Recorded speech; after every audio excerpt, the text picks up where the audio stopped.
Ayan na. So, winalis na lang ating MMDA. So, ito yung mga tahong na nandito mismo sa taas. Sa raksi ang dami nila.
Laba pa, diba?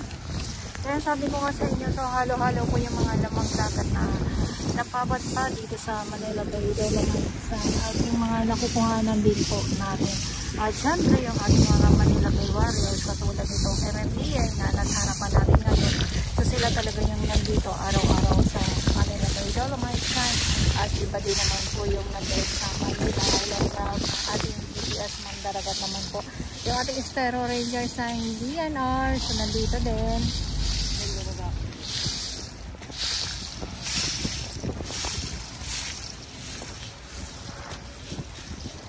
Sinako na nila. Ayan, o katulad dito, o, ayan. Ang dami.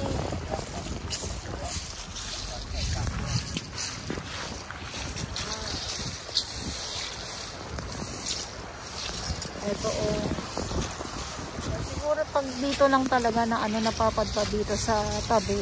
So kailangan may kunin lalo na pag ano pag ganyan na ng mga bukod. Pero ano din to ha? Pag nadudurog. Durog na durog. So maganda pang ano din sa ating buhangin.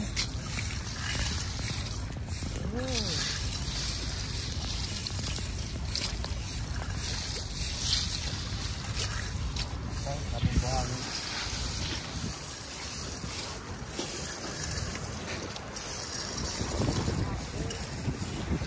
So kailangan ay maingat din sila sa paglagay nito, gawa ng yung mga dolomite sand ay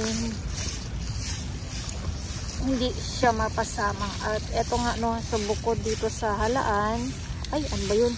Sana ba yun? Bukod sa halaan at talaba, so eto, yan. Ay, ano ba yan? So hindi ko lang alam kung anong tawag na ito sa mga viewers ko. Ayan. Ang dami pa rin dito. Ayan, grabe.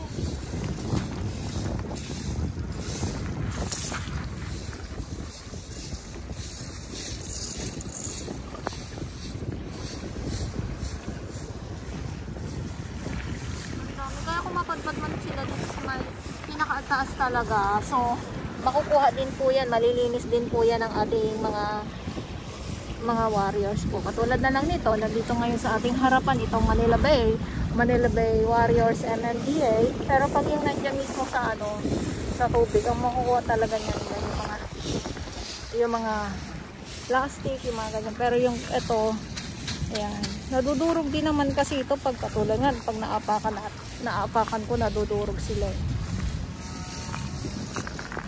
Talaga maingat sila sa pagkuha kahit sa mga basura din para hindi mapasama yung ating dolomite sand po. Kahit nasa kasagsagan ng tirik ng araw. Ala, sige lang. Ay, hindi pa tayo.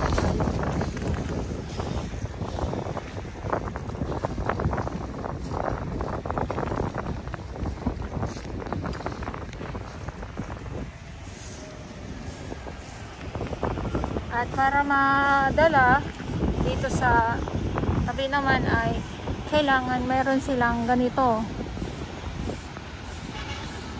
para pang maramihan na hakot.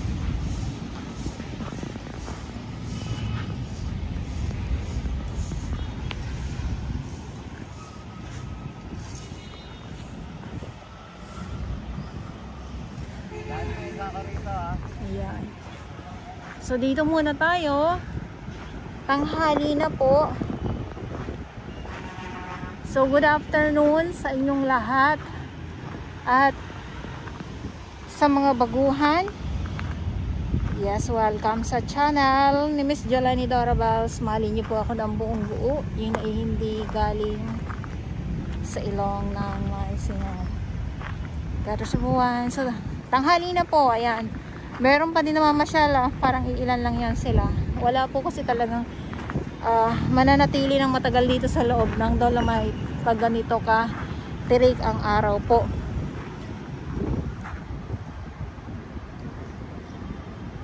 Iniikot ko lang kayo para naman makita nyo po.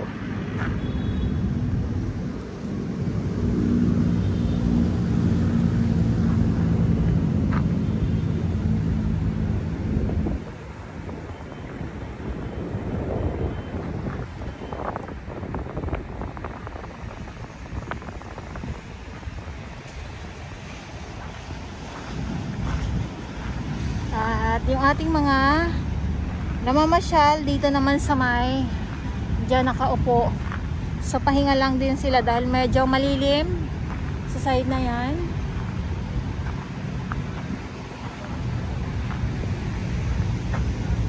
At mapuno at may mga tanim na mga iba't ibang mga klaseng halaman. Yes, maganda talaga yung meron tayo makitang mga iba't ibang klaseng mga halaman para naman maano tayo, mas lalo tayong ma-relax. Ang ating good morning, ay afternoon na pala. Good morning, ay good afternoon mga nanay. Ang ating mga nanay ng Estero Rangers na DENR. Ayan.